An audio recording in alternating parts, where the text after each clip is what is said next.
J'aimerais que tu prennes un temps de silence, les yeux fermés.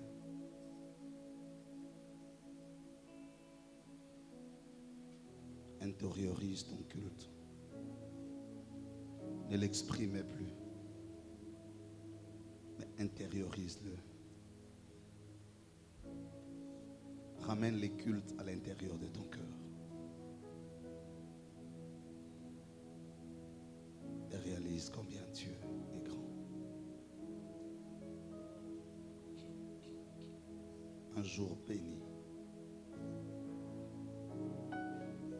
Le jour de la réception du don céleste.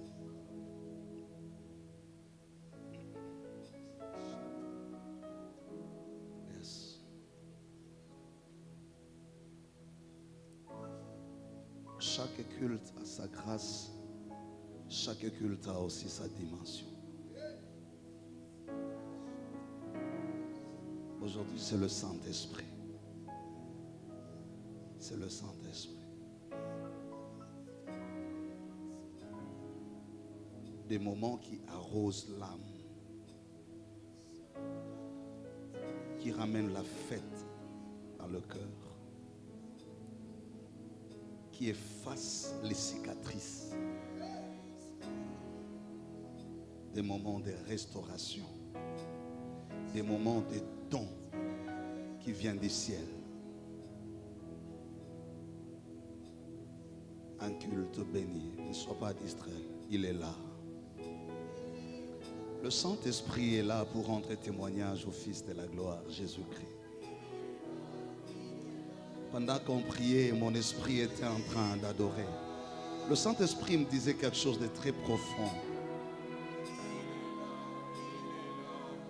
Il y a des hommes qui sont nés des femmes et qui veulent aller vers Dieu. Il y a d'autres qui viennent de Dieu et confiés aux femmes.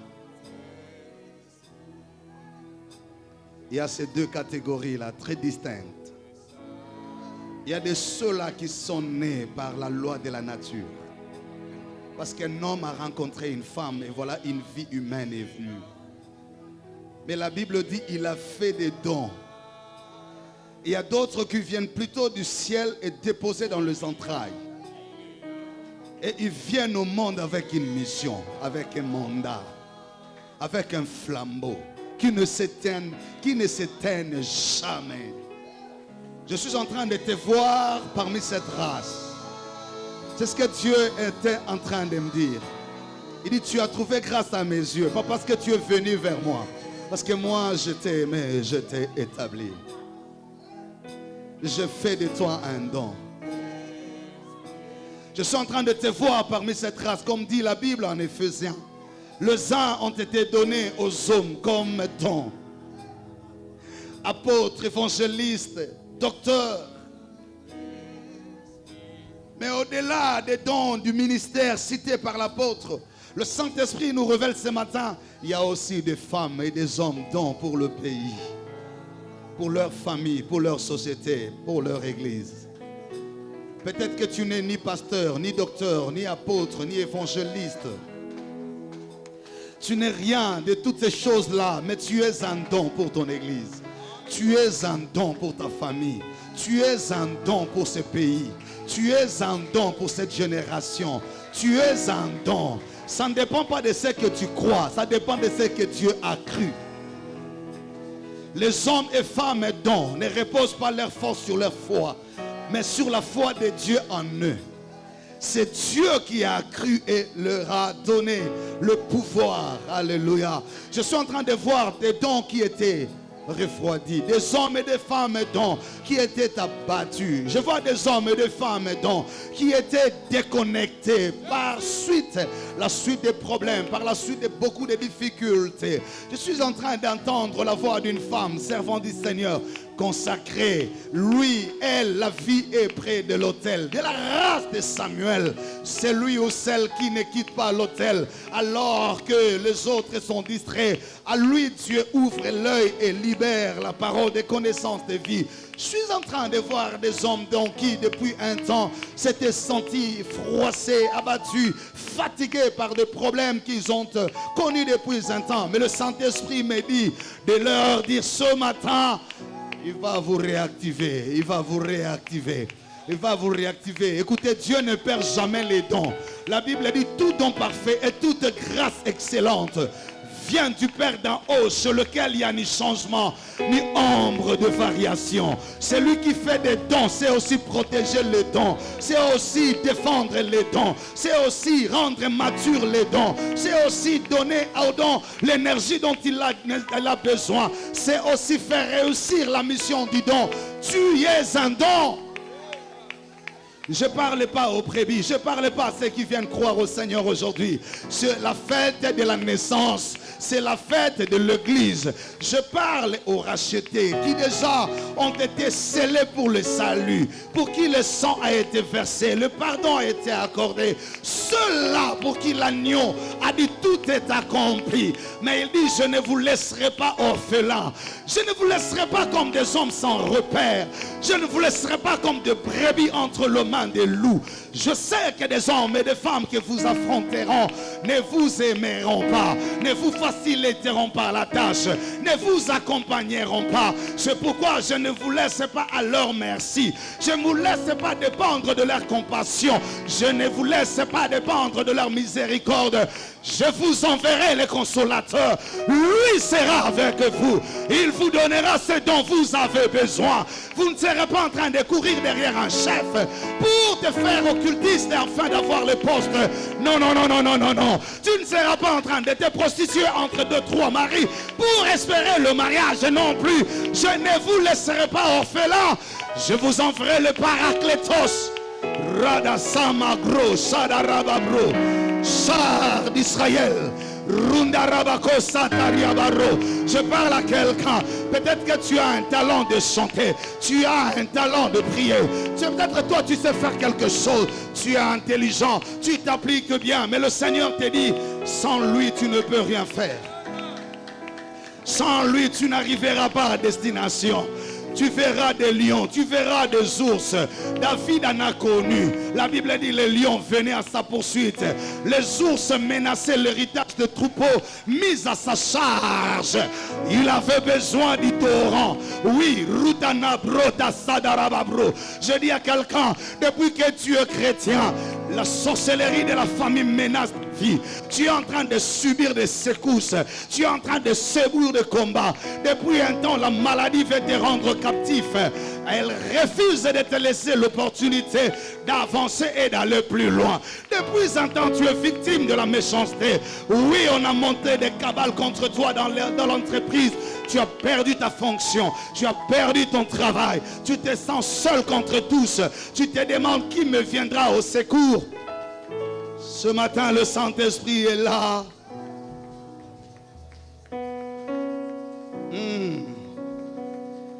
Alléluia.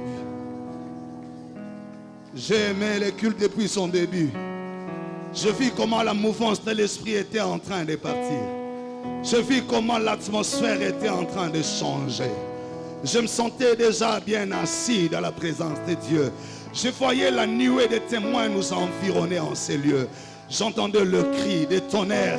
Dieu était en train de me dire de manière très claire, je suis au milieu de vous. Je suis l'Éternel ton Dieu. Ah, j'aime quand cette phrase revient dans mes oreilles. Quand il me le rappelle, il dit, je suis l'Éternel ton Dieu.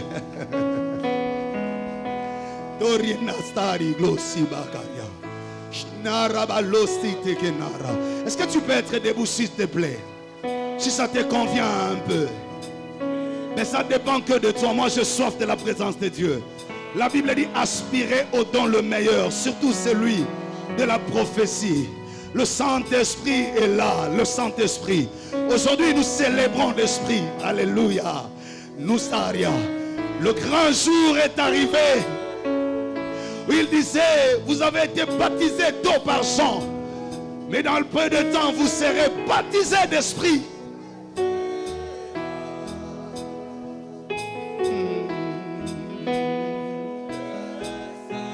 Le Saint-Esprit. Parle, laisse-toi connecter à la présence de Dieu. C'est le Saint-Esprit qui fera tout. La Bible dit, ils sont de toute profondeur. Il intercède pour nous par des soupirs inexprimables. Lui qui sonde de toute profondeur, même celle de Dieu. Lui qui nous rend semblables au Père, tel il est, tel nous devenons. Il nous communique la nature divine et il impose en nous l'identité. Il nous arme et il nous équipe des fruits de l'esprit. Oui, quand il vient, nous parlons à des langues qui ne sont plus des langues de la terre. Et tous l'attendaient. Là, il établit l'échelle, les anges en train de monter et de descendre. Car vous ne parlerez plus comme des hommes de la terre. Vous parlerez comme les citoyens du ciel. Il vous révélera tout. Il a dit, il est avantageux que je m'en aille. Je vous enverrai les consolateurs. Lui vous enseignera tout. Il vous communiquera même tout. Il vous apprendra la vérité. Il vous enseignera la langue du ciel. Il vous montrera des visions. Il vous fera entendre de vérité. Oui, il vous fera accéder aux délices des cieux. Je te désire. Je te désire, Esprit. Oh.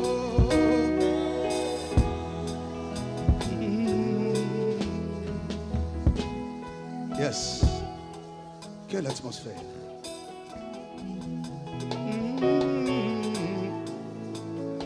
Savoure la présence de Dieu. J'entends parfois les gens prier avec cette rhétorique liturgique. Seigneur, ton Sangana Molimo Santo. Non, non. C'est parce que nous demandons là. Là, nous demandons l'identité. Là, nous demandons l'incarnation du Fils en nous. Et que nous soyons incarnés en lui. Il a dit la parole s'est faite chair. L'incarnation de la parole dans les corps. C'est ce dont nous avons besoin. Que chaque verset de la Bible devienne une vérité de ta vie. Que la Bible ne soit plus les livres à lire, mais la vie à expérimenter. C'est ça l'incarnation. Car l'on te verra, l'on ne te voit plus toi, mais on voit plutôt celui qui est en toi. L'apôtre dit celui qui est en nous est plus fort. Mais comment tu seras fort devant l'ennemi si tu n'as personne en toi? Pas seulement parce que tu le reçois, mais parce qu'il vient habiter en toi. Et quand il vient habiter, ce n'est pas seulement par une déclaration, mais par la présence manifestée et rendue chair dans le physique de ta vie. Au point que ta main ne sera plus une main ordinaire. Tu touches sur un malade, il devient guéri. C'est alors que ces choses commencent à se passer. Au point que ta bouche ne sera plus une bouche ordinaire. Quand tu l'ouvres, la vérité, les révélations, la puissance et le feu. Au point que tes yeux ne seront plus des yeux ordinaires. Quand tu regardes, quand tu fermes l'œil, le vrai s'ouvre. Et Dieu te révèle le vrai état d'âme des gens. Dieu te révèle le dessein. Dieu te montre des choses que l'œil n'a pas vues. Et même quand la maladie vient, elle est butée par les venins, par l'anesthésie et par les anticorps qui paralysent la force de la maladie dans les physiques. Si tu crois à ces choses, acclame le Saint-Esprit. Acclame le Saint-Esprit. Et tu pousses le cri de joie. Non, je dis acclame le Saint-Esprit. J'entends quelqu'un acclamer le Saint-Esprit.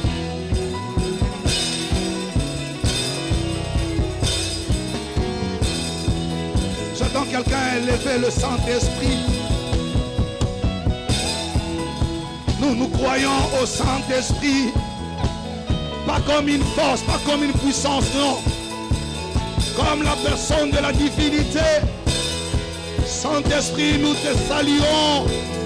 Toi qui rends témoignage au Fils de la gloire. Nous saluons ta présence parmi nous. Je ne t'ai pas demandé d'arrêter. Que ces acclamations amènent le bruit dans ta vie. Alléluia. Alléluia. Yes. Alors prends ta Bible, on va lire très rapidement. Jean chapitre 16, je vais lire. Puis je prendrai Actes des Apôtres. Jean chapitre 16, le verset 5, je commence par là. Maintenant, je m'en vais vers celui qui m'a envoyé. Aucun de vous ne me demande. Citation, où vas-tu?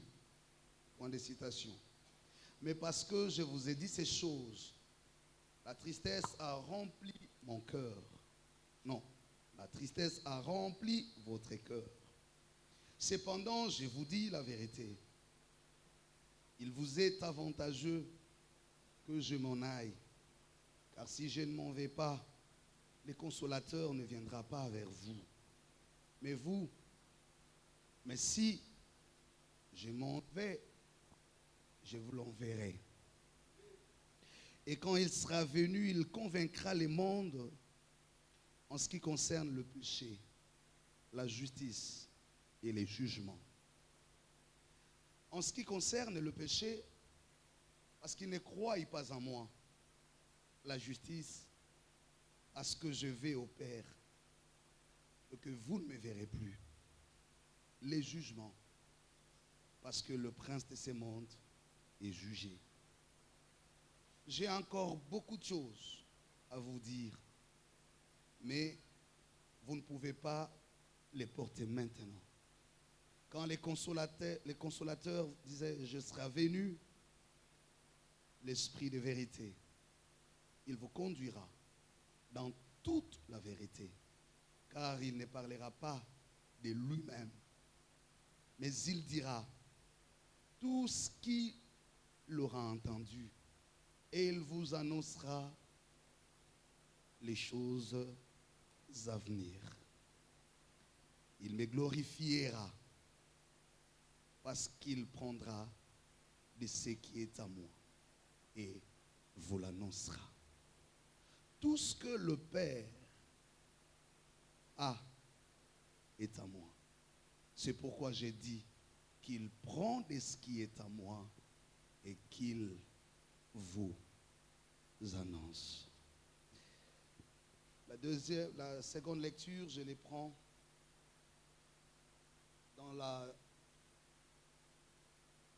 au chapitre 2 des Actes des Apôtres.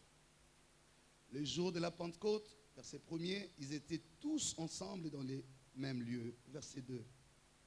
Tout à coup, il vint du ciel un bruit comme celui d'un vent impétueux et il remplit toute la maison où ils étaient assis. Des langues semblables à des langues des feux leur apparurent, séparèrent les unes des autres et se posèrent sur chacun d'eux. Le verset 4. Et ils furent tous remplis du Saint-Esprit et se mirent à parler en d'autres langues, selon que l'Esprit leur donnait de s'exprimer. Or, il y avait en ces jours, disais-je, à Jérusalem des Juifs, en pieux, de toutes les nations qui sont sous les ciels. Au bruit qu'il eut lieu, la multitude accourut et elle fut confondue parce que chacun les attendait parler dans sa propre langue. Ils étaient tous dans l'étonnement et la surprise et ils se disaient les uns aux autres, voici ces gens qui parlent, ne sont-ils pas tous galiléens? Et comment les entendons-nous dans notre propre langue, à chacun dans notre langue maternelle? Parthes, Médès, Élamites, ceux qui habitent la Mésopotamie, la Judée, la Cappadoce, les Ponts, l'Asie, la Phrygie, la Pamphylie, l'Égypte, les territoires de la Libye voisine, des Cyrènes et ceux qui sont venus des Roms, juifs, prosélytes, crétois et arabes. Comment les attendons-nous parler dans nos langues de merveilles de Dieu? Ils étaient tous dans l'étonnement et ne sachant que penser. Ils se disaient les uns aux autres, je les cite, que veut dire ceci? Fin de citation. Mais d'autres se moquaient et disaient, ils sont pleins de vin doux. Alors le verset 14, écoutez ce qu'il dit. Alors Pierre, se présentant avec les 11, éleva la voix et leur parla en ces termes. Citation. Hommes juifs, et vous tous qui séjournez à Jérusalem, sachez ceci et prêtez bien l'oreille à mes paroles. Ces gens ne sont pas ivres, comme vous le supposez, car c'est la 3e heure du jour. Mais c'est ici ce qui a été dit par le prophète Joël. Je le cite. Dans les derniers jours, dit Dieu, je répondrai de mon esprit sur toute chair. Vos fils et vos filles prophétiseront, vos jeunes gens auront des visions et vos vieillards auront des songes. Oui, sur mes serviteurs et sur mes servantes, dans ces jours-là, je répondrai de mon esprit et ils prophétiseront. Je ferai paraître des prodiges en haut dans le ciel et des miracles en bas sur la terre, du sang, du feu et une vapeur de fumée. Le soleil se changera en ténèbres et la lune en sang avant l'arrivée du jour du Seigneur, de ces jours alors grands et glorieux. Quiconque invoquera les noms du Seigneur sera sauvé. Parole du Seigneur.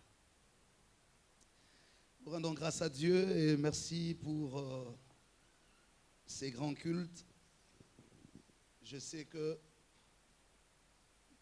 nous n'avons pas pu présenter en semaine pour plusieurs raisons qui nous ont retenus physiquement, entre autres la raison sanitaire, la santé. Mais je bénis Dieu, je crois que ce matin, il nous a renouvelé la force pour pouvoir parler. Je bénis le Seigneur pour tous les serviteurs qui nous ont arrosés, les pasteurs Giré, je ne sais pas s'il est là, qui nous a fortement, par qui Dieu nous a fortement bénis. Le mercredi et les jeudis, des moments forts avec l'ancien Patrick Coteau et les autres. Merci également à l'ancien Marcel qui nous a pris le vendredi. Et je crois que nous avons été suffisamment, que ce soit ceux qui ont suivi le culte en présentiel ou ceux qui ont été en ligne. Nous avons beaucoup de témoignages de ce que Dieu a fait durant la semaine. J'ai l'immense plaisir de clôturer avec nous ces marathons, ces séminaires autour de la Pentecôte. Pentecôte qui est la grande fête, je l'ai dit les dimanches passés. Toutes les fêtes religieuses ont leur origine dans l'Ancien Testament, notamment la Pâque, la Pentecôte. Si vous voulez bien comprendre les contenus de ces fêtes, il faut revenir aux événements qui ont entouré et réalisé ces fêtes. En l'occurrence, la Pentecôte s'est célébrée dans l'Ancienne Alliance 50 jours après la sortie des enfants d'Israël de l'Égypte. Lorsqu'ils arrivent au milieu du désert, c'est là que Dieu va faire les dons. On appelle d'ailleurs la fête de la réception ou la fête de la moisson. C'est à ce jour que Dieu donnera à Moïse les tables de la loi qui deviendra la constitution ou la loi fondamentale à la lumière de laquelle Israël devrait se conduire et laquelle régentait les rapports entre le peuple et même le peuple avec Dieu. C'est comme ça que dans toute l'histoire d'Israël, la loi, la Torah comme on l'appelle, est restée au cœur de la foi d'Israël comme le don du ciel. On ne considère pas la loi au sens positif que nous le disons aujourd'hui, écrite par des humains, mais la loi pour Israël repose sur la dimension théocratique, c'est-à-dire écrite par Dieu lui-même. Et au travers de la loi, Dieu exprimait sa vision qu'il avait d'Israël comme nation sainte et peuple acquis, mais aussi la position qu'il lui donnait dans les concerts des nations en lui conférant la terre qui sera appelée la terre promise, donc Canaan. Et au-delà de tout, la loi donner aussi les canevas des promesses du Seigneur dans ce qui devrait être fait et de ce qui devrait être évité à être fait. Voilà ce que représente la loi. Et c'est cette loi-là qui va diriger Israël pendant une longue période. Ce n'est pas ça l'enseignement du jour, je crois peut-être le mercredi. Dieu aidant, je vais récupérer quelques enseignements sur la Pentecôte parce que je n'ai pas eu suffisamment le temps d'enseigner. Et quand on arrive dans le Nouveau Testament, c'est le même événement qui va se réaliser 50 jours après la Pâque chrétienne. Dans l'Ancien Testament, la Pâque, je l'ai dit, symbolisait la sortie d'Égypte. Mais dans le Nouveau Testament, la Pâque viendra consacrer la mort et la résurrection de Jésus. Je l'ai suffisamment enseigné dans cette église, en tout cas pour ceux de la maison. Mais pour ceux qui nous prennent des cours, je voudrais dire, la mort et la résurrection de Jésus a été la porte d'entrée de l'histoire de la foi, sans lesquelles mort et résurrection, notre foi serait vaine. Elle repose sur ces fondements solides qui est le mystère incontournable de la victoire sur le péché et sur la mort. Les deux défis qui avaient limité la puissance de l'homme depuis sa création en Éden, le péché et la mort. Ce sont les deux sanctions. Par le péché, Dieu autorise la mort. Et tout ce qui devrait être fait, c'était vaincre le pouvoir de la mort. Et c'est ce que j'ai dit une fois. Si Dieu n'avait pas autorisé la mort, le péché resterait éternel en l'homme. Pour limiter les péchés, les pardonner et l'abolir en tant que désobéissance à la loi, pour vider le pouvoir du péché qui produisait la condamnation, il fallait l'épuiser par le pardon. Et ce qui a accordé l'épuisement du pouvoir du péché, c'est le sang qui a coulé par la mort. Sans la mort, il n'y aurait pas eu effusion du sang. Sans le sang, il n'y aurait pas eu pardon de péché. Le pardon de péché que donne le sang de Jésus n'est pas la couverture ou la suspension momentanée des effets du péché, mais c'est l'abrogation totale de la loi qui produit la condamnation. Donc quand quelqu'un vient en Christ, comme dit la Bible, il devient une nouvelle créature. Il n'y a plus à ressasser les éléments du passé ou à raviver les condamnations antérieures. Quand on est en Christ réellement, véritablement, baptisé d'eau, converti, on est devenu une nouvelle créature. Mais le travail ne pouvait pas s'estimer fini par l'abrogation du péché. Il fallait aussi donner le pouvoir de la vie. Et le pouvoir de la vie, qui finalement va vaincre le pouvoir de la mort, nous est donné par la résurrection. Et donc si Christ n'était pas ressuscité, quoi qu'il ait passé par la croix, quoi qu'il ait vaincu le diable à la croix, s'il n'était pas ressuscité d'entre les morts, nous ne serions pas candidats à la résurrection pour la vie éternelle. Si la résurrection aujourd'hui nous est acquise, c'est parce que la mort ne l'a pas retenue et elle ne nous retiendra pas non plus. Encore, bien qu'il ait ressuscité, il a vaincu la mort, le projet était toujours inachevé. Parce qu'il pouvait bien pardonner les péchés, il pouvait vaincre la mort. Mais entre les saluts obtenus et l'enlèvement éternel, il y a un temps. C'est ce temps qu'on appelle le temps de la vie sur la terre. Et pendant ce temps-là, l'ennemi ne se réclame pas vaincu. Pendant ce temps-là, les combats ne vous quittent pas. Même si vous les avez connus avant et que vous avez reçu le Seigneur, vous avez obtenu le pardon, vous devenez une nouvelle créature. Les démons qui se sont retirés de vous ne se sont pas fait enterrer. Ils vont se réunir, se regrouper, se réorganiser, se chercher. Et parfois 7 fois supérieurs à la puissance antérieure. Et parfois ils reviennent avec fracas. Et le Seigneur le savait. Quoi qu'il ait accompli sa mission. Pour sa part, il a accompli sa mission. Pour sa part, il a tout fait pour vaincre le péché par la puissance du sang et qu'aucun pouvoir de la condamnation ne repose sur personne. C'est pourquoi il est écrit, l'acte dont les ordonnances nous condamnaient a été abrogé. Deuxièmement, j'ai dit, même alors qu'il nous avait pardonné par la mort et avoir vaincu le péché, s'il n'avait pas vaincu la mort par la résurrection physique, alors nous ne serions pas candidats à l'enlèvement pour la vie éternelle. On serait sauvés, mais restés liés par les jougs de la mort. Donc il fallait compléter l'action par la victoire sur la mort. Deuxième étape. Mais je viens encore de dire, en dépit de ce qui a été accompli par Jésus, la mission n'était pas totalement accomplie. Il restait la troisième étape. C'est comment ces hommes élus, sauvés, vivront dans un monde méchant, un monde rempli de loups, où les malins, les diables et ses acolytes ont été précipités, comme le dit Apocalypse chapitre 12, verset 12. Comment ferait-il face à celui qui a séduit le premier homme créé à l'image de Dieu, Adam, et l'a mis à terre en déstabilisant et les couples et le cadre de vie qu'est le jardin d'Éden?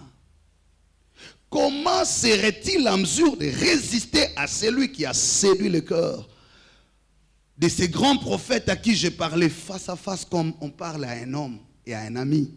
J'entends Moïse qui entendait Dieu audiblement et à qui Dieu parlait comme à un ami.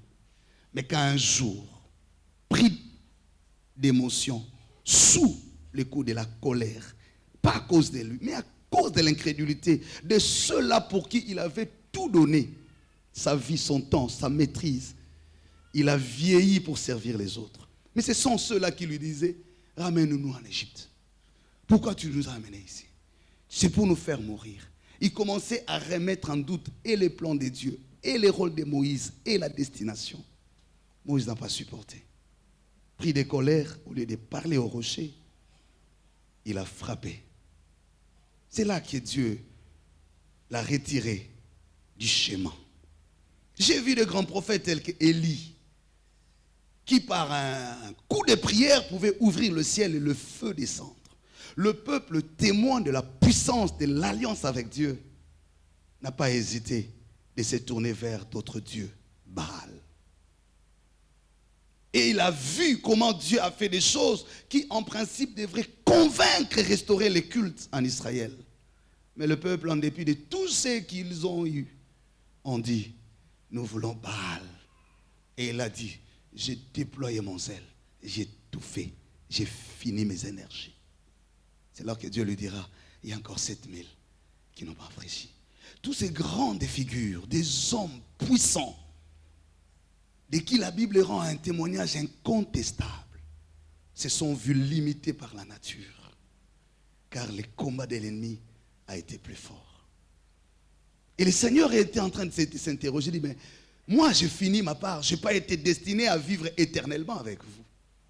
J'ai fait ce que je devrais faire, je suis venu, je suis né, j'ai grandi, j'ai accepté l'ignominie, l'humiliation, je suis allé à la croix, je suis mort pour vous. J'ai vaincu le péché dans sa condamnation. J'ai vaincu la mort. Et donc, je dois rentrer auprès du Père. J'ai fini. Ah, le Seigneur nous donne aussi la notion du respect des mandats. Parce que nous vivons aussi une société où les gens n'ont pas la culture des mandats. Les gens veulent s'éterniser là où ils sont. Moi, je suis défenseur de mandats. J'ai toujours estimé que quand j'ai fini ce que Dieu m'a demandé de faire, il faut partir. Il faut aller à autre chose. Il ne faut pas vieillir dans les histoires. Jusqu'à ce que les histoires commencent à vous refuser. Il faut les quitter avant que ça ne vous quitte. Hein? Les choses sont limitées dans les temps. Rien n'est éternel. Même la vie elle-même est sous les mandats. Et la mort sanctionne le mandat de la vie. Que vous l'aimiez ou pas, elle vous rappelle que la vie est limitée. Elle arrête la vie là où la vie ne souhaite pas s'arrêter. Et donc, quand le temps que vous avez de la vie, gérez-le bien. Parce que la vie elle-même est sous les mandats. C'est pourquoi ne remettez pas à demain ce qui est d'aujourd'hui. Ne dites pas je le ferai demain. Ne dites pas toro baby ça toro bongi ça ciment. Parce que le lendemain ne vous appartient pas. Quelqu'un peut descendre de la chair, il arrive là, il tombe, il meurt. Vous pleurez comme vous voulez, il est parti. C'est ça aussi la vie. Et c'est comme ça qu'il faut comprendre la vie. Donc, en vivant, nous vivons à côté de la mort. Et la mort n'est plus pour nous un scandale. C'est une étape de transition vers la félicité éternelle. C'est comme ça qu'il faut se préparer chaque jour qui passe. En se réveillant, pensez qu'on peut mourir.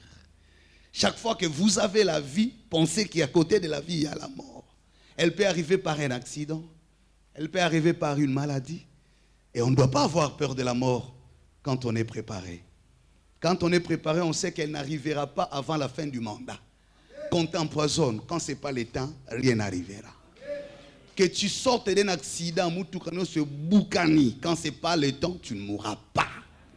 Même si tu es vieux, même si tu es sur une canne, si le temps que Dieu a fixé n'est pas totalisé, personne ne t'arracherait même 1 heure du temps de ta vie.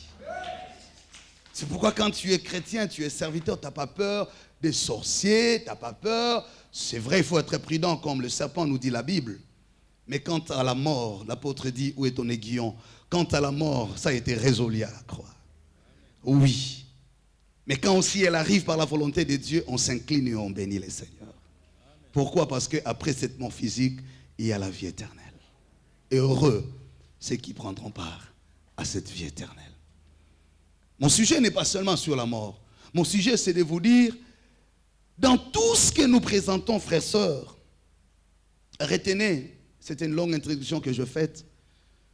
Le Seigneur savait l'importance de partir. J'ai introduit mon message le dimanche passé, j'ai donné 3 points, je n'ai pas oublié. Le thème, je le rappelle, l'Esprit rend témoignage. Au Fils, le dimanche passé, j'ai montré comment l'Esprit a rendu témoignage sur la mort, la naissance et la mort de Jésus. Parce que naître et mourir réduit au rang des humains et annihile la thèse de la divinité.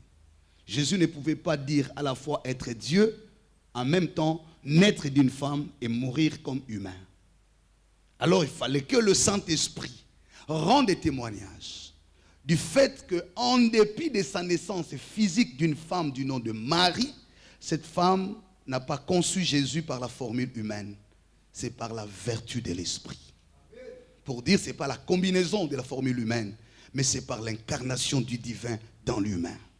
C'est pourquoi je disais, l'Esprit a encadré la naissance. Mais aussi la mort, même s'il est mort en pleurant, en saignant, en y étant humilié, le Saint-Esprit qui est venu dans l'œuvre de la résurrection a prouvé qu'en dépit de la mort, il est ressuscité.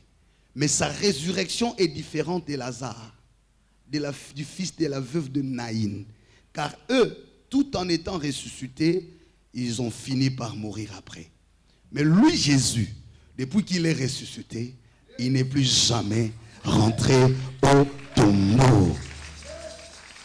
Et c'est ça qui nous donne la force dans la foi pour dire, personne ne peut remettre en doute la divinité de Jésus parce qu'il est né d'une femme ou parce qu'il est mort à la croix. C'est ça l'argument que nous avons donné. Le deuxième point que j'ai promis, c'est l'Esprit rend témoignage à l'accomplissement de l'œuvre de Jésus. Qui nous a autorisé de croire que Jésus est Seigneur? Et à partir de quel moment nous commençons à distinguer le nom de Jésus d'avec les autres noms? Qu'a-t-il fait que Moïse n'a pas fait? Qu'a-t-il fait que Élie n'a pas fait? Et d'ailleurs, les deux figures sont revenues à la transfiguration, un peu pour lever les boucliers à cette tradition qui pesait dans la conscience et dans l'imaginaire collectif des Juifs, qui tout le temps regardaient Moïse et Élie comme des grands prophètes de la nation et du peuple. Et à la transfiguration, il devrait faire la levée des boucliers. Il vient apparaître, mais il se montre différent des autres apôtres et même des autres prophètes. La question, qu'est-ce que Jésus a de si particulier pour que lui soit adoré comme tu le fais? Certains, quand ils t'écoutent adorer Jésus, l'appeler Dieu, le confesser, ils te prennent pour un fou. Ils disent, mais ces gens-là, les chrétiens, comment ils adorent celui qui a été un prophète autant que les autres prophètes? Il y a même des religions que je ne sais pas citer ici qui comparent Jésus à leur prophète parce que du moins ils reconnaissent qu'il a été prophète parce qu'il a accompli des signes, des miracles.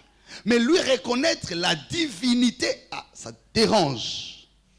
Et même chez le juif, quand vous entrez dans le judaïsme radical, unitariste, il est difficile de convaincre un juif qui croit en Dieu, le véritable, le Dieu de Moïse, que Jésus est Dieu. Parce que dans sa conception, Dieu ne peut pas enfanter. Dieu ne peut pas avoir un enfant. Faire de Dieu le Père, ça devient de l'anthropomorphisme. C'est-à-dire attribuer à Dieu les propriétés humaines. C'est commencer à penser Dieu. Or, Dieu ne peut pas être pensé. Il est au-delà. Même les cieux des cieux ne peuvent les contenir. Tout ce qui fait objet de la pensée est contenu dans le temps et explicable par des lois. Donc on ne peut pas penser Dieu. Penser, c'est commencer à imaginer, il est comme ça, il marche comme ça, il mange comme ça, il dort, il se réveille, il est élancé, il est de teint clair, il a des cheveux blancs, il a des cheveux noirs, il a des longues mains, il a la main, une robe blanche. C'est ça qu'on appelle penser Dieu. Dans les foi judaïques, on ne peut pas penser Dieu. Il est esprit. Et c'est vrai, non? Vrai ou faux? Parce que Dieu est esprit. Il n'est pas humain assis sur un fauteuil comme le président de la République, entouré de gardes. Maintenant, il signe les ordonnances avec une main. Et puis il est fatigué. Il dit non, attendez, moi je vais me reposer. Non, non. Même lorsqu'on les représente sous cette forme, mais il n'est pas humain. C'est comme ça que chez les Juifs, c'est difficile de dire Jésus est le Fils de Dieu. Si Dieu peut avoir un fils, donc il doit avoir une femme. Alors comment comprendre la place de la divinité de Jésus? Et comment le Saint-Esprit devrait rendre témoignage de l'œuvre accomplie? Mais il accomplit quoi? Cette œuvre. Alléluia. C'est pourquoi il est dit bien en Philippiens. J'aime bien cette péricope. Philippiens chapitre 2. Quand il énonce le merveille de sa gloire. Il dit de manifester ma joie au sujet de la part que vous prenez à l'évangile depuis le premier jour jusqu'à maintenant. Je suis persuadé que celui qui a commencé en vous cette bonne œuvre la rendra beaucoup plus parfaite pour le jour de Jésus-Christ. Alléluia. En d'autres termes, le jour où il sera manifesté. Comment est-ce que le Saint-Esprit vient rendre témoignage sur l'œuvre accomplie? C'est là qui m'a amené dans la lecture de Jean chapitre 16. Je reviens maintenant sur ça pour vous expliquer. Là, c'est les derniers entretiens que Jésus avait avec ses disciples. Il leur dit, j'ai beaucoup de choses à vous dire. Et il savait qu'il était déjà en train d'accomplir sa mission. Je ne vais pas aller trop loin dans le texte, parce que c'est un des points du message. Mais je vais ressentir ça. Il dit, il vous est avantageux que je m'en aille. Je sais que cela trouble vos cœurs. Parce que dans le contexte où nous étions, les apôtres qui ont vécu la honte de la mort et la joie de la résurrection, qui ont renouvelé l'espoir pendant 40 jours, grâce au miracle que Jésus accompagnait dans ses différentes apparitions, ne pouvaient pas accepter voir Jésus partir pour deux raisons. Un, le départ de Jésus laissait la sécurité dans leur vie. Parce qu'ils savaient s'il part là, on nous a déjà fixé, on vous a déjà fiché, indexé,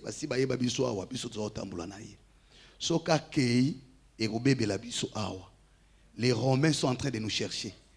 On veut nous arrêter par les Sanhédrins. La chose qui les arrête, c'est le miracle et la renommée de Jésus. Donc, ils n'étaient pas prêts à voir Jésus partir ou alors arrêter son mandat. La deuxième des choses, au-delà de la peur, c'est qu'ils ne se sentaient pas encore prêts à prendre la relève après Jésus. Parce qu'ils se regardaient un peu comme au temps de Moïse.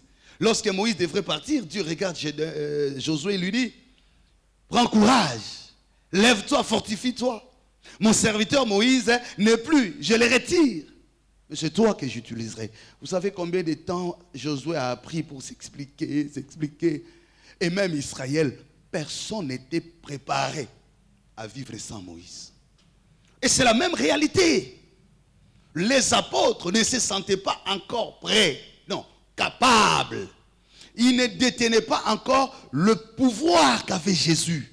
Le pouvoir de parler avec autorité, de changer les cœurs, de convertir les cœurs, même d'incliner les forces de ténèbres. Et là, je ne parle pas de Jésus d'avant la mort. Je parle de Jésus ressuscité. Là où plus personne ne peut les toucher, il peut apparaître, il disparaît. Il n'est plus le Jésus physique. Il a déjà rompu la mission de l'humanité, de l'humanisme. Il ne vient plus marcher fatigué. Là, il fait des apparitions. Parfois, il apparaît dans les fleuves.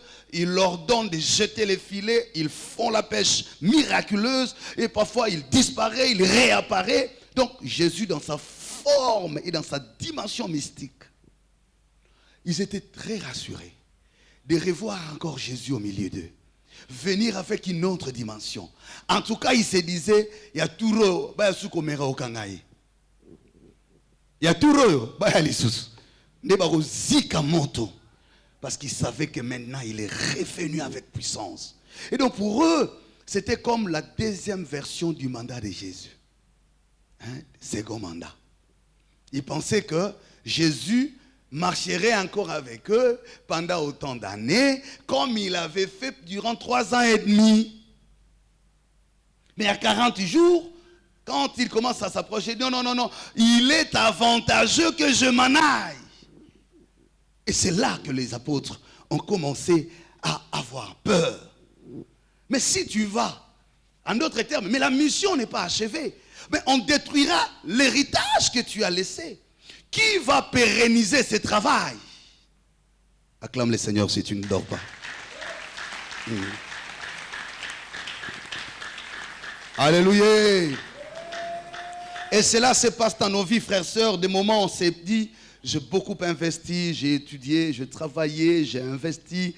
Mais à un moment, tu te demandes, est-ce que quelqu'un pérennisera l'héritage? Quelqu'un gardera, conservera? C'est pourquoi je me suis donné corps et âme. C'est ça qui est arrivé.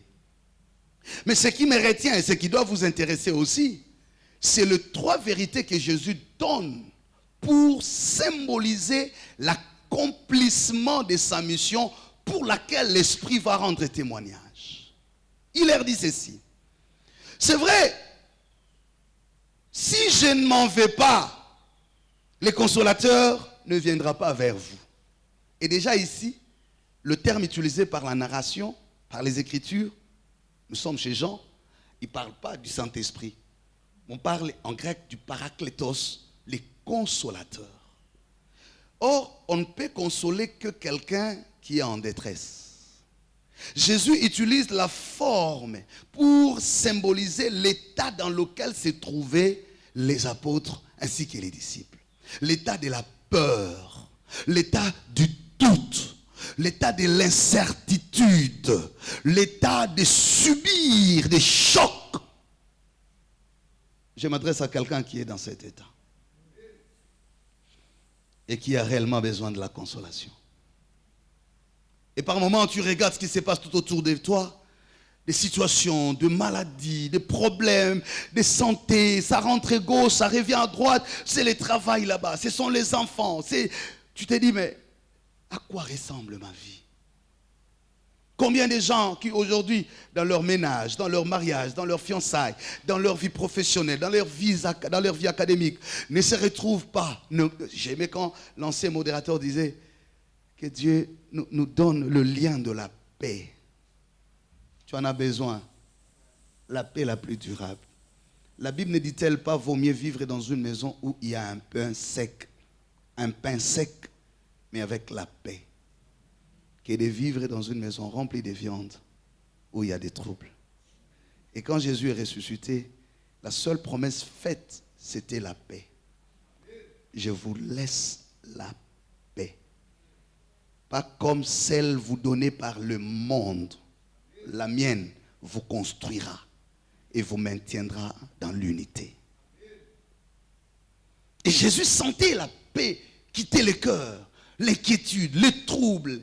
On se regarde les uns les autres, on regarde au calendrier. Mais on avait dit que ce serait cette année, nous sommes au mois de mai. Est-ce que ça arrivera encore? Oh le Seigneur, j'avais dit au Seigneur dans ma prière, la retraite au mois de décembre, Seigneur, vraiment au mois de juin, je dois me marier, je dois me marier. Et tu vois juin s'approcher, la peur quitte les cœurs. Les autres, la peur du lendemain. Finalement, la personne, les parents sur qui ils comptaient, sur qui ils s'appuyaient, vient de tomber. C'est comme une maison sans colonne. Les troubles, la peur. Jésus savait que rien que sa présence rassurait. Mais alors, il devrait partir. Il est des temps comme ça, frères, sœurs, où tu as l'impression d'être seul contre tous les événements de la vie.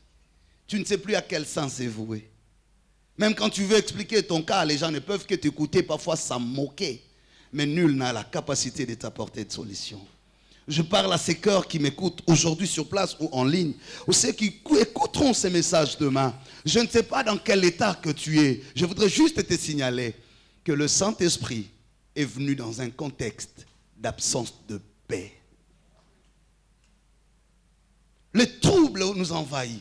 On se réveille le matin, on vous dit, de l'autre côté on tue, de l'autre côté le rebelle, de l'autre côté il n'y a pas de salaire. C'est dans tous les sens où les événements s'organisent à nous arracher la paix, à nous priver la paix. Il n'y a pas de paix sans pain. La paix marche avec le pain. Ce n'est pas seulement l'absence de troubles au sens physique, ce n'est pas seulement l'absence de crépitement de balles, mais la paix c'est aussi cette joie de vivre soi-même, de vivre avec l'autre, mais aussi de vivre dans l'environnement. Quand tu commences à maudire ta famille, maudire ton mariage, maudire ta femme ou ton mari, maudire tes enfants, maudire tes parents, quand tu commences à regretter et à te poser des questions, comment je suis né dans cette famille, tu n'as plus de paix. On n'est plus heureux. On ne sait plus là où on est s'il y a l'assurance. Tu as même perdu la paix dans les études que tu fais parce que tu te demandes, mais après ça m'amènera où? Est-ce que je réussirai avec ces études? Tu sens même que tes parents te mettent en insécurité. Certains commencent même à envier. Je devrais même être le fils ou la fille de cette famille-là. Pourquoi je suis dans cette famille des sorciers? Chaque année, on doit enterrer. Chaque année, c'est un scandale. Chaque année, un problème. Mais les gens manquent même la paix pour rester dans l'église. Alléluia. Et c'est là le contexte. Jésus dit, je sais que vous êtes troublés. Mais écoutez, il vous est. Il ne dit pas qu'il est avantageux que je m'en aille. Non, Jésus ne parle pas pour son sort ou pour son compte. Il dit, il vous est, à vous, avantageux de me voir partir. Parce que si je ne pars pas, c'est lui dont vous avez besoin, beaucoup plus besoin, c'est le consolateur. Parce que lui ne fera pas seulement l'œuvre au milieu de vous, les 12, les 90, les 120, mais il a l'œuvre à accomplir sur l'humanité. La situation que vous vivez ici avec moi, beaucoup d'autres, sans être avec moi, la vivent aussi. Loin de vous. Parce que les apôtres pensaient que l'héritage de Jésus était leur affaire privée. Ils pensaient que Jésus était leur bien propre. Ils n'intégraient pas la dimension universelle de la mission de Jésus. Ils ne comprenaient pas que pendant qu'il mourait à la croix, il ne mourait pas seulement pour Pierre, Jacques et Jean.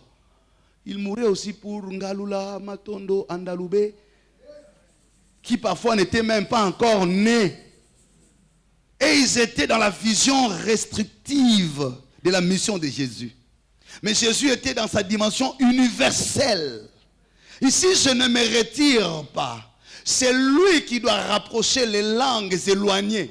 Ne viendra pas. C'est lui qui ouvrira la compréhension des gens qui sont naturellement opposés. Ne viendra pas. Celui qui vous apprendra tous et au même moment de me connaître sans l'appui d'une main extérieure ne viendra pas. C'est lui qui vous enseignera des vérités que je ne vous ai pas communiquées. Elles sont nombreuses parce que je ne me résume pas pendant 3 ans. Je suis ce que vous ne connaissez pas aussi. Et je n'ai pas eu le temps de tout dire. Je suis ce que vous ignorez. Celui-là viendra chaque jour vous amener à la profondeur parce qu'il sera le seul à sonder toute profondeur, même celle de mon existence. Il va plus loin, il dit, il vous donnera ce que j'ai reçu du Père. Alléluia. Il vous est avantageux que je m'en aille. Et pourquoi Jésus de renchérir? Il dit, parce que quand lui viendra, voilà le témoignage qu'il rendra, il convaincra le monde en ce qui concerne la première des choses, le péché. La deuxième des choses, la justice. Et la troisième des choses, le jugement. Et Jésus d'expliquer. Il dit le péché parce que parmi vous, parmi les humains, beaucoup ne croient pas en moi que je suis le Fils de Dieu et que je suis mort pour eux. Ils détournent leur regard du plan divin. Ils se rejettent et s'éloignent de l'amour offert gratuitement par le Père. C'est ça que Dieu est en train de donner ici comme contenu au péché. Le péché, en hébreu, je l'ai toujours dit, s'explique comme le fait de se détourner du plan de Dieu. Le refus volontaire de l'amour gratuit de Dieu. Le fait de fouler la grâce de Dieu aux pieds. De ne pas comprendre que c'est quelqu'un qui est mort pour toi sans toi, ni rien te demander, mais simplement parce qu'il t'aime. Et que marcher avec lui, croire en lui, rester avec lui, c'est plutôt ton privilège et non son privilège. Parce que sans toi, il est Dieu. Mais sans lui, tu n'es rien. C'est ta vie qui est conditionnée à lui, pas l'existence de Dieu à toi. Avant toi, il était Dieu. Après toi, il les restera. Même quand tu es là, tu n'ajoutes rien dans sa divinité. Mais chaque jour qui passe, lui ajoute dans ta vie des dons, des grâces, des bonheurs. Donc l'intérêt d'aimer Jésus, de le suivre, de lui obéir, c'est pour toi, c'est même pas pour lui. C'est pourquoi il dit, c'est lui qui viendra, convaincra le monde en ce qui concerne le péché. Beaucoup ne croient pas. Beaucoup regardent ailleurs. Beaucoup comptent sur l'argent, les diplômes, la beauté. Ils comptent sur le nom de famille. Beaucoup ne réalisent pas que nous n'avons rien sans lui. Que tu sois un grand chef, la plus belle, que tu sois ceci. Ta vie, c'est comme la poussière. Dans quelques secondes, elle peut flétrir, elle peut s'éteindre. Sans lui, nous ne sommes rien. Ce n'est ni les gardes du corps, ni les fonctions, ni les diplômes, ni les robes, ni la... Rien ne te protégera plus que l'amour de Dieu. Alléluia. Bien-aimé, le Saint-Esprit est là. Et c'est pourquoi il nous parle. Et il nous rappelle à l'ordre. Que nous gardions le regard fixé vers les consommateurs de la foi. Que nous restions attachés à lui, à le servir, à ne pas faire de distractions. À savoir que lorsqu'il nous a choisis pour le servir, c'est à notre avantage, pas à lui. Et d'ailleurs, il dit, si vous refusez, le pierre s'élèveront. N'est-ce pas? Le pierre s'élèveront. Avant toi, l'église a existé. Après toi, l'église existera. Tu n'es rien dans le déterminisme de l'église. Tu ne représentes rien dans l'existence de l'église. Tu n'es qu'une infime existence. Et d'ailleurs, quand il t'arrive de t'absenter, l'église vit comment? Et quand tu n'es même pas à ton poste de service, l'église vit comment? Donc l'église du Seigneur vit au-delà de ce que nous pensons. Personne ne peut se donner trop d'honneur. Moi j'ai toujours dit en matière d'église, tout le monde est remplaçable. Je commence d'abord par moi-même, je suis remplaçable. La preuve c'est que je voulais tenir le séminaire, je n'ai pas pu. Mais le séminaire s'est tenu, non? Et les jours où le Seigneur dira, ce n'est plus toi, je pars. Que ce soit physiquement, que ce soit par la mort, je partirai. Nul n'est indispensable. Personne. Même le plus riche de l'église est remplaçable. Gardez ça en l'esprit. Et quand moi je vis avec cette pensée-là. C'est pourquoi je respecte les mandats. Ce que Dieu me permet de faire, ce n'est pas parce que je suis meilleur, ce n'est qu'une grâce. Parce qu'il y a des gens qui peuvent le faire mieux que moi. Ce que Dieu te permet de faire, ce n'est qu'une grâce. Il te permet d'être parent, ce n'est qu'une grâce. Tu connais combien de femmes qui ont craint Dieu, qui se sont mariées dans la crainte de Dieu, mais qui n'ont pas d'enfants? La Bible dit, qu'as-tu que tu n'aies reçu? Nous n'avons rien pour nous. Rien. J'ai vu quelqu'un travailler des années, investir, mettre l'argent en banque, mais un événement arrive d'un seul coup, tout l'argent parti. Les efforts de 30 ans peuvent s'écrouler en une minute. Nous n'avons rien pour nous. Et rien n'est solide en nous. Nous sommes fragiles. Il n'y a que Dieu qui nous donne les contenus. Et le Saint-Esprit te convainc pour ça, pour te dire, garde le regard fixé sur Dieu, crois en lui, sers le Seigneur, obéis à sa parole.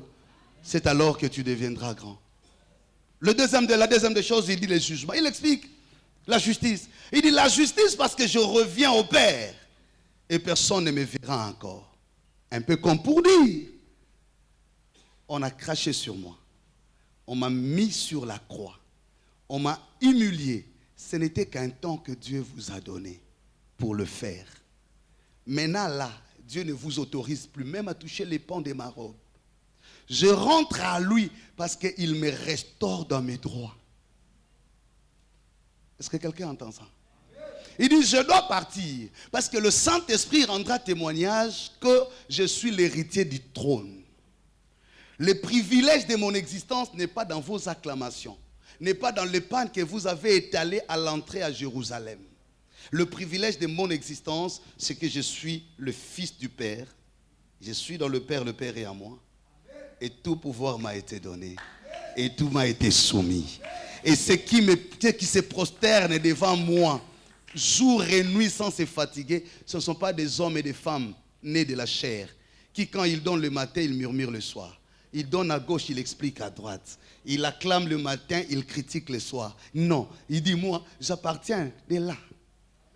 C'est là qu'on connaît ma valeur. Et je retourne auprès du Père parce que plus personne, ça c'est Jésus qui dit, ne pourra me retrouver. Je ne donnerai plus l'occasion de marcher comme un humain, se fatiguer et parfois demander, donnez-moi de l'eau. Ça c'était le séjour de mon mandat. J'ai dit à quelqu'un, peut-être que tu es en train de traverser ces moments dans la vie. Ou parfois pour manger, il faut aller passer une visite quelque part pour trouver le foufou. Si tu passes à 17h, trop tard, il y a 15h, au raté jour. Jusqu'il y a encore des gens, même pour payer le frais, il faut passer des coups de fil, il faut faire des distances, il faut aller à Massina, on passe en Djili, on va en Ngiringiri pour réunir le frais. Mon frère, ce n'est que pour un temps. Je dis ce n'est que pour un temps.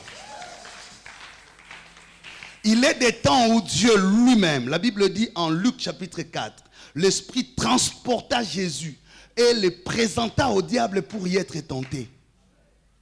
Il est des temps où c'est Dieu qui te prend et t'expose. Mais il est aussi des temps où il n'autorise à personne. Les jours de la résurrection, Marie vient, il veut toucher la robe. Il dit non. C'est plus le temps où on m'appelait fils de Marie. Là, je me manifeste comme les ressuscités. Ce n'est pas à confondre avec le premier mandat où tu m'as mené de l'eau parce que j'écris à Golgotha. Ça, c'est après Golgotha. Il est des temps, ma soeur, où tu peux sembler à une femme perdue. Chaque homme qui vient te minimise. Il vient, il fait des promesses, il te ridiculise. Accroche-toi à Dieu. Ce n'est qu'un temps. Quand le mandat là de l'épreuve s'arrête, plus personne n'aura. Il y a même des gens qui vont regretter. Il y a des gens qui vont se dire, mais n'a pas conflit, pourquoi? Ne donne pas aux gens l'occasion de tout faire sur toi. Ce n'est pas à cause d'un mariage qu'on doit tout détruire en toi. Ce n'est pas à cause des fiançailles. Ce n'est pas parce qu'on a promis un téléphone. Ce n'est pas parce qu'on a promis un travail. qu'on doit commencer à vider la substance de ta vie. Il faut avoir une forte estime de soi.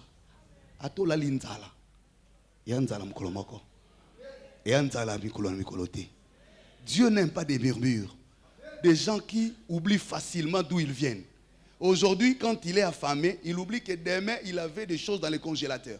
Il commence à... Mais Dieu n'aime pas ça. Dieu n'aime pas des gens qui oublient facilement les grâces qui les ont accompagnés à cause d'une épreuve, à cause d'un problème. Mais il a failli mourir là. Ce n'est ni l'hôpital qui l'a guéri, c'est Dieu. Maintenant là, parce qu'il cherche la maternité ou l'argent, oh,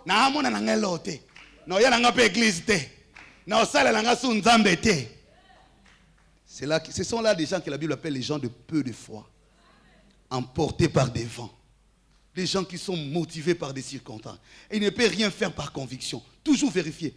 Il n'y a pas aucun dé. Le concerne à stade, il n'y a pas aucun dé.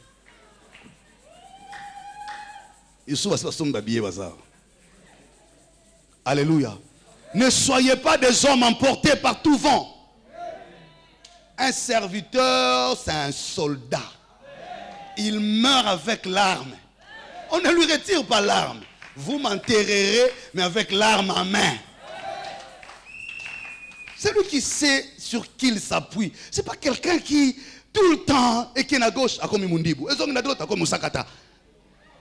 Mikolo okuta longola kombo ntimba akoma kalombo kapo bandi maena kata milieu. J'ai vu quelqu'un qui a changé même de nom. Il s'appelait Ntimba, mais Ntimba wabiso ate. Ntimba mususu. Mina mikoma benge kalombo. Pour son privilège de kata partie de bango. Des gens convaincus. Frère, Joseph était en prison. En prison, sans papa, sans maman, sans famille, sans parapluie. Sans connexion. Il n'avait que Dieu. Il n'avait que Dieu. Ne blaguez pas avec Dieu que vous priez ici. David était dans le désert seul. Tu n'as pas besoin de forcer la nature. Tu n'as pas besoin parce que l'ami s'est marié.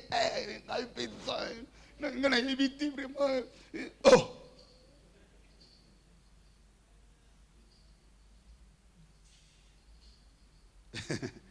On ne se marie pas pour faire plaisir aux gens.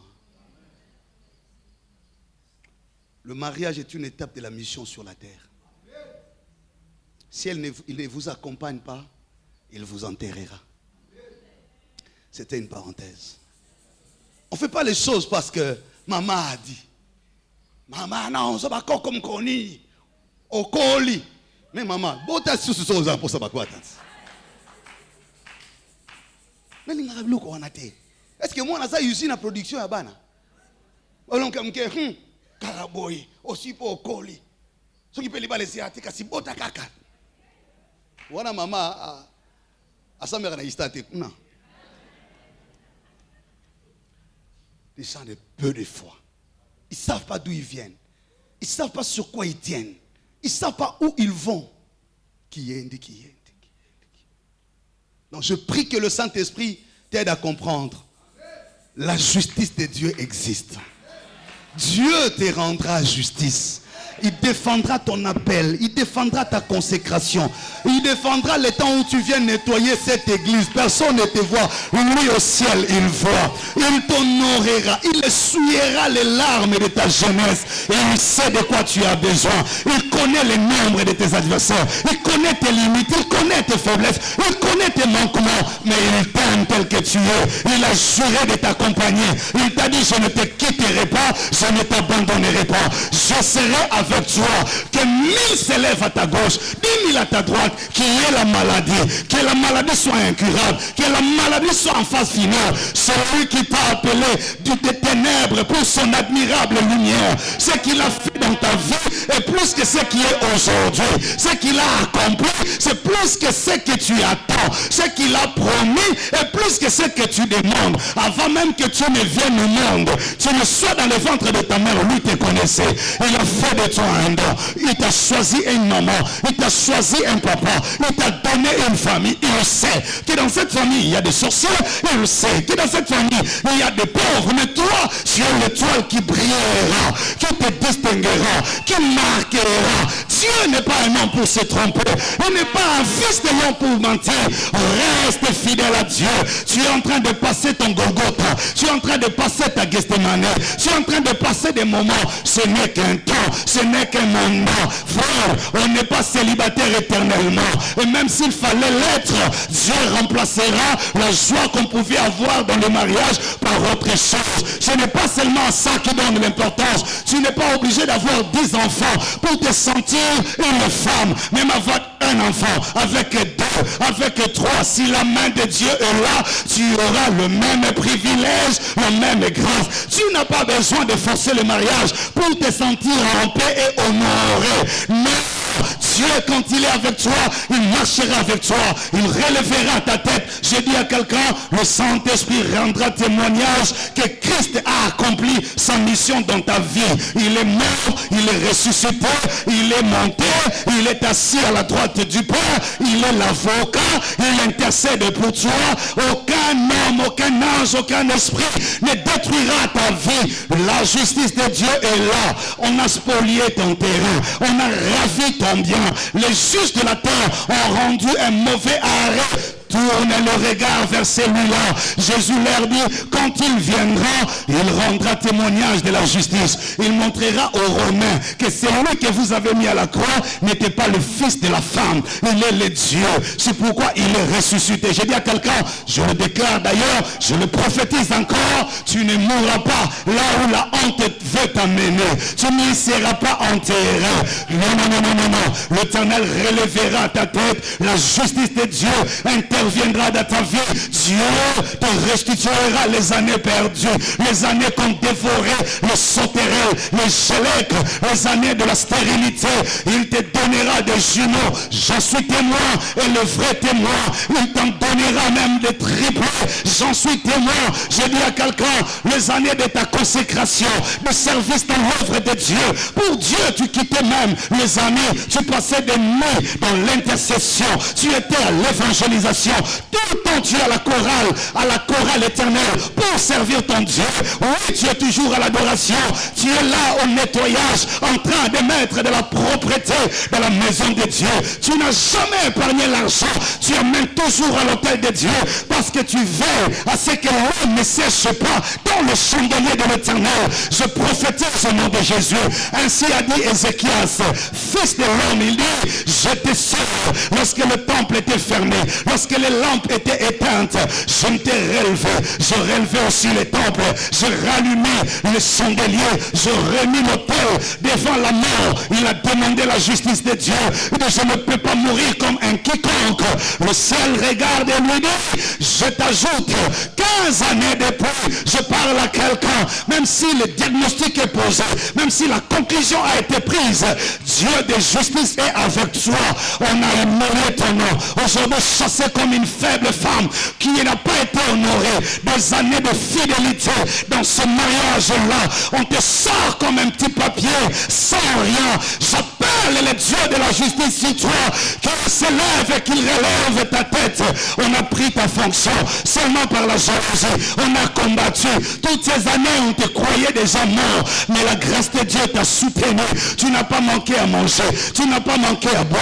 Tu as payé le loyer. Tu as fait étudier les enfants. Le Seigneur est fidèle.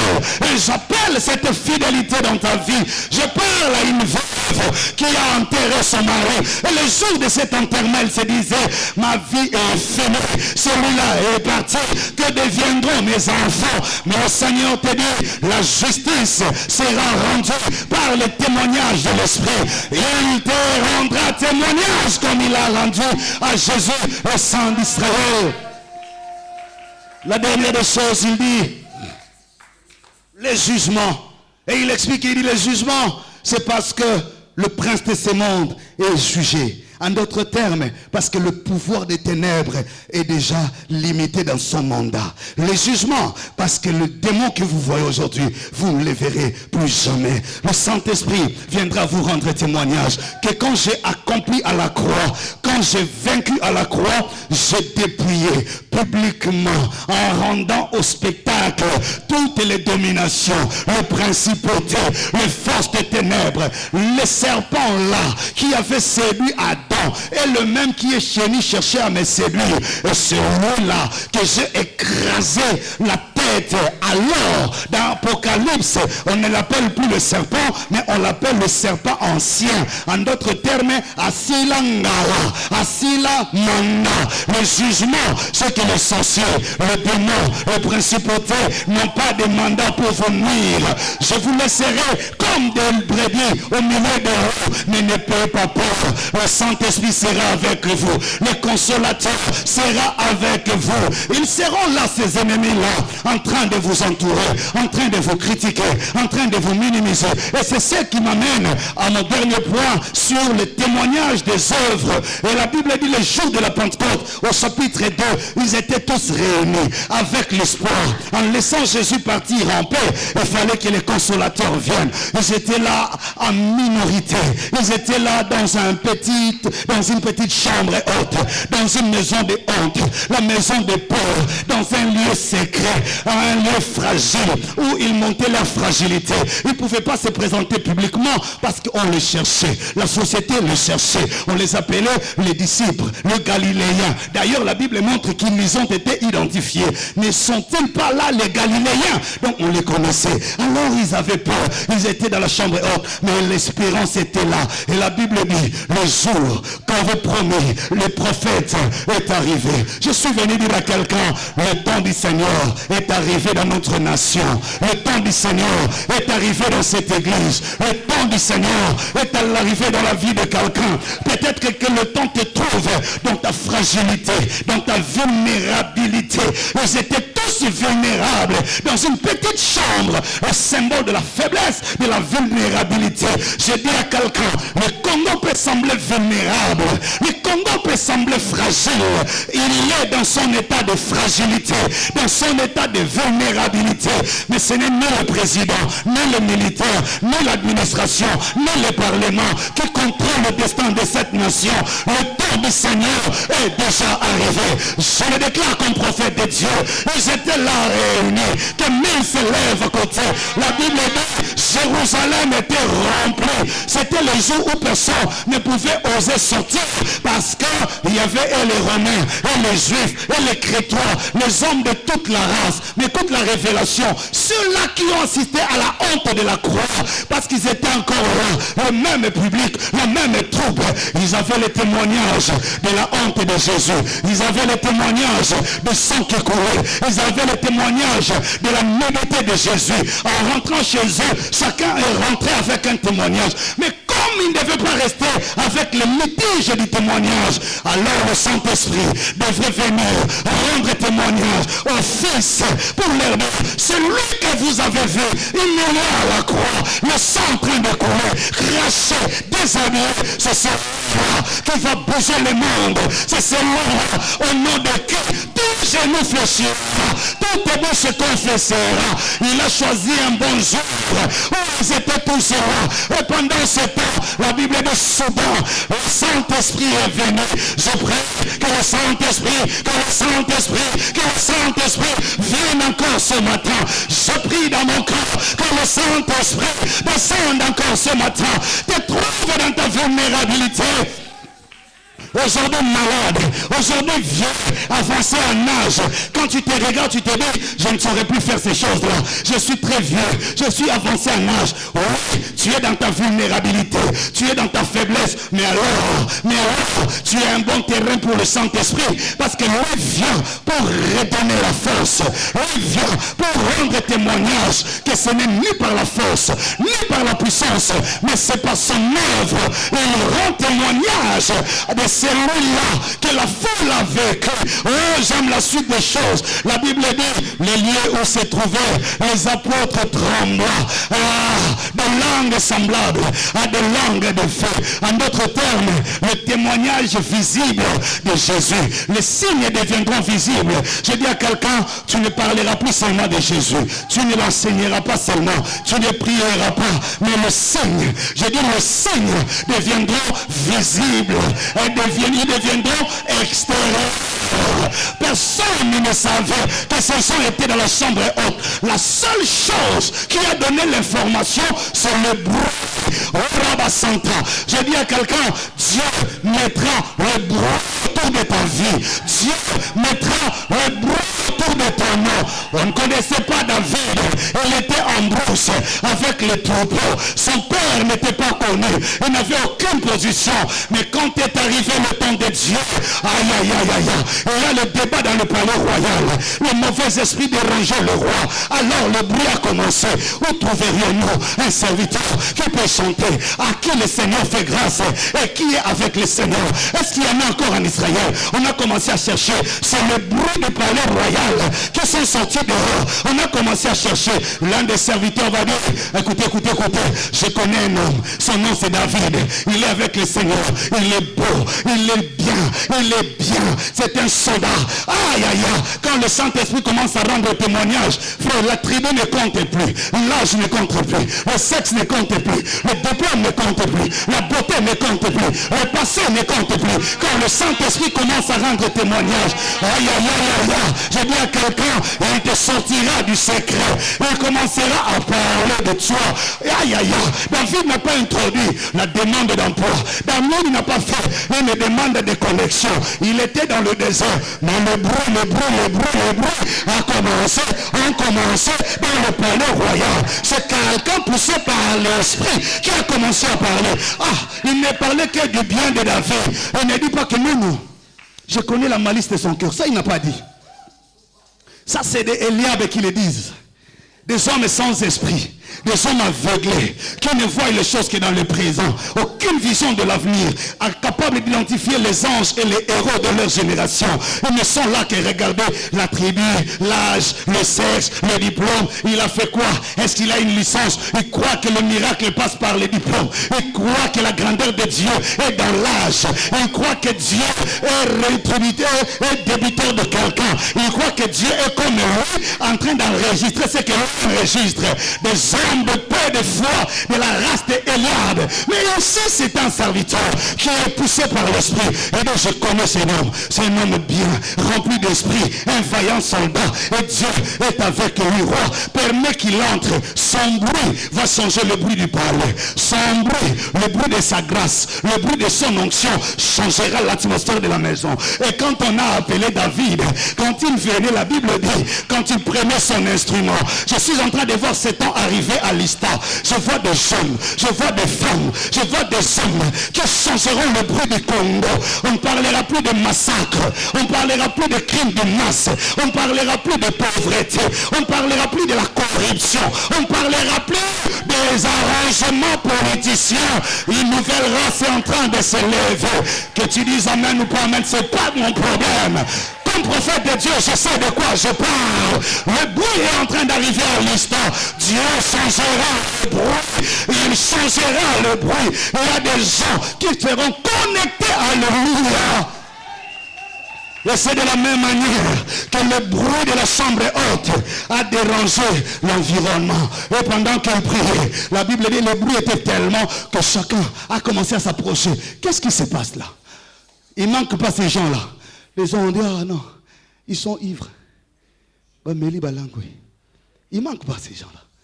Ils ont toujours leur conclusion. Ils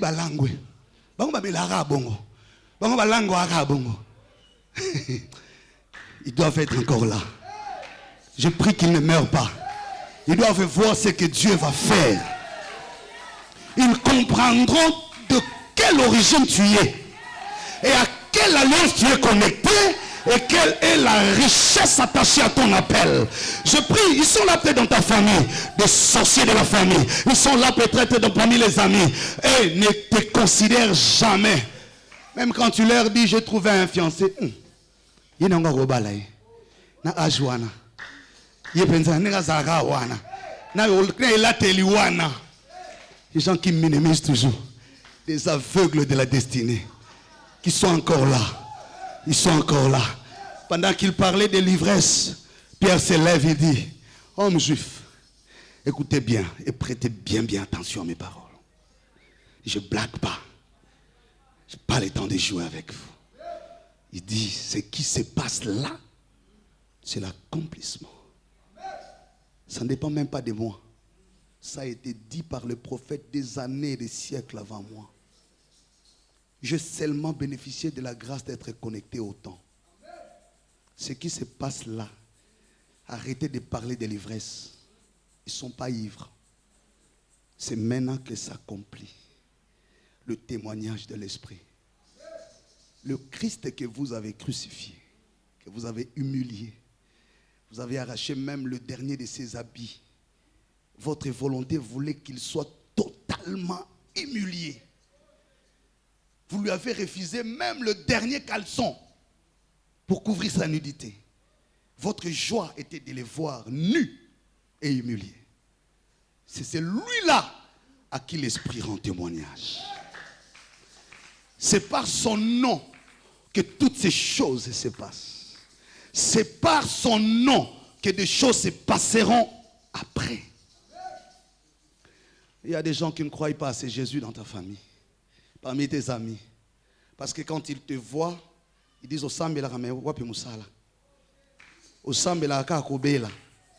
quand ils te regardent,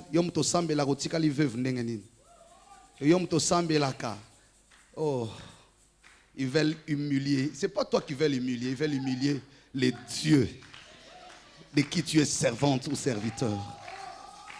Ce n'est pas le combat porté contre ton nom, mais ils remettent en doute ton appel. Ils veulent juste te confirmer au monde que tu n'es pas appelé par Dieu. Ce n'est pas ton combat, mais ils veulent juste te lever la main sur le trône de celui qui a juré de ne jamais te quitter et de t'accompagner tous les jours de ta vie. Ils veulent juste te défier la taille de ta grâce. Ils veulent mesurer à quelle profondeur se situe ton alliance. Quand ils font ça, ils tentent de mettre ton onction sur la balance. Ils cherchent à te comparer à ceux qui sont passés. Ils pensent que tu es de la même nature. Ils croient que tu viens de mêmes origines. Ils pensent que tu as bu à la même coupe. Et ils pensent que tu finiras à la même destination. Je parle à quelqu'un qu'une nouvelle saison commence dans ta vie. Ton ministère sera témoigné par Dieu. Et il a laissé même la mort frôler ta vie pour prouver l'autorité de ton alliance. Ne pleure plus sur ceux qui cherchent à te faire pleurer. Concentre-toi, Pierre a dit, nous ne sommes pas ivres. Mais nous sommes en train de gérer les temps qui viennent de commencer. Les choses qui vont se passer attireront l'attention dans la chambre haute. On ne regardera plus dans les pharisiens. Ce ne sera plus chez le Sanhédrin que les décisions se prendront. Les cliniques seront dans ces cercles. Quand nous marcherons, l'ombre sera la clinique de guérison de malades. Vous dites qu'ils n'ont pas étudié. Oui, la science s'écrira sur nos vies. L'histoire s'écrira sur notre ministère. Les actes que le Saint-Esprit posera écrira le témoignage des actes. Oui, nous sommes des idiotesses. On n'a pas beaucoup étudié. Mais nous réorienterons l'histoire de notre nation. L'histoire prendra la direction de notre destinée. L'histoire prendra le contenu de notre histoire. Oui, nous sommes des idiotesses, comme vous le dites. Mais toute la famille reposera sur nos épaules. Oui. On est en train de te dire, mais dis-leur ce qui va commencer à se passer. Le bruit que fera le Saint-Esprit. Je parle à une femme, qu'on ne te minimise pas, qu'on ne crache pas sur toi, qu'on ne te ridiculise pas. C'est vrai, tu n'as pas encore donné d'enfant, mais tu es la concentration de l'alliance de Dieu dans la famille. Que personne ne t'humilie à cause du mariage.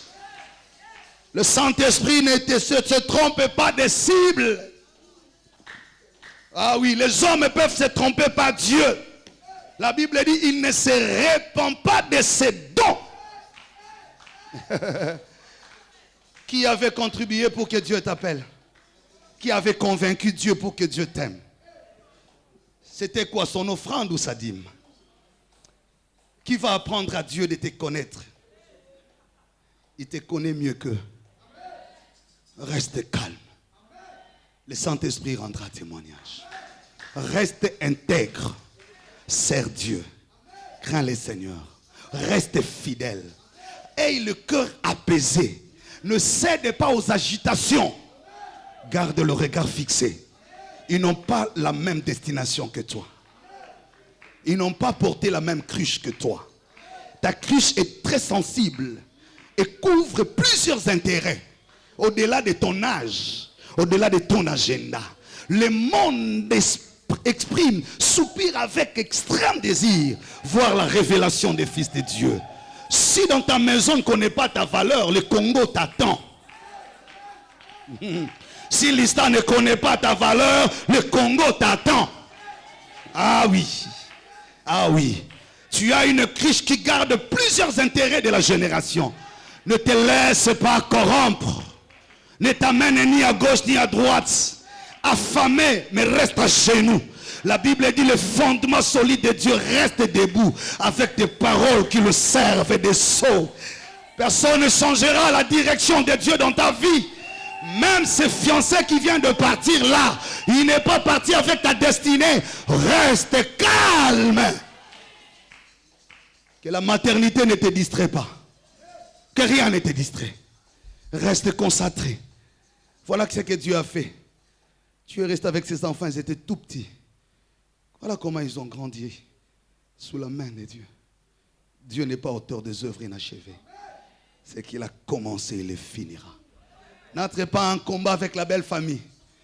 Ils vont dire ce qu'ils disent là. Reste calme. Dieu qui t'a appelé te connaît. C'est à lui qu'il faut revenir. C'est pour lui qu'il faut bien se comporter. C'est sur sa parole qu'il faut s'appliquer et se confier. Le reste, le Saint-Esprit. Le Saint-Esprit rendra témoignage. Esprit, Esprit,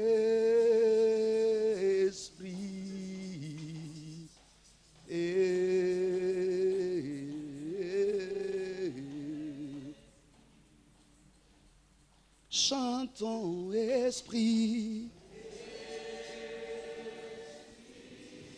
Esprit, Esprit,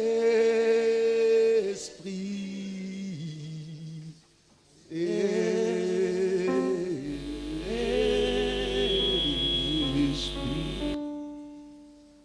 chantons Esprit. Come on. Esprit,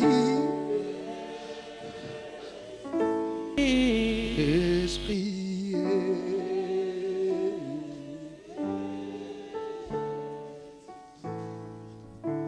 Mon esprit est troublé ce matin. Plusieurs choses traversent mon esprit. Beaucoup de messages m'arrivent.